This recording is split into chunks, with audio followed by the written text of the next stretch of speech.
Hey, I got 3 things you should know about your high school wrestlers today. First, they want and need consistent accountability.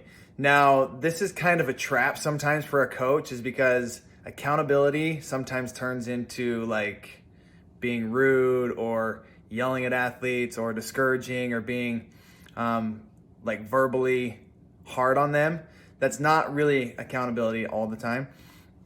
Really what it is they need to have consistency, right? There needs to be a standard and you need to stick to the standard.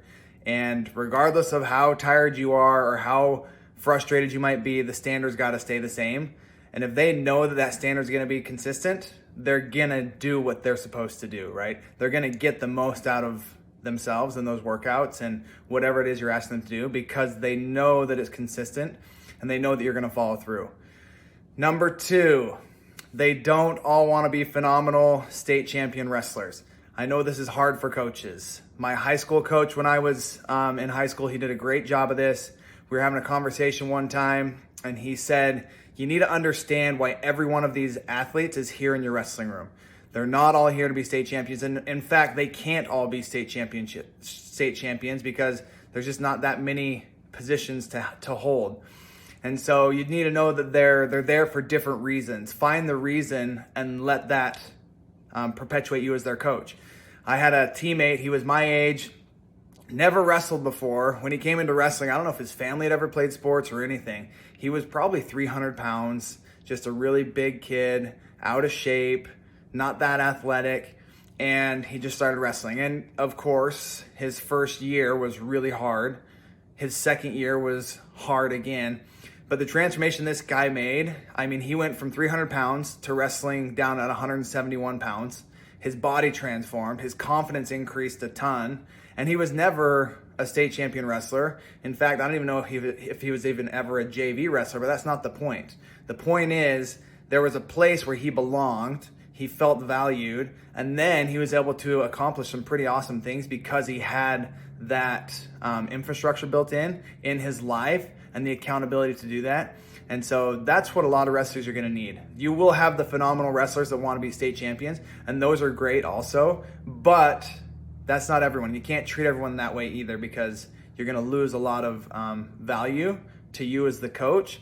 You're going to lose a lot of confidence from your athletes, parents, community.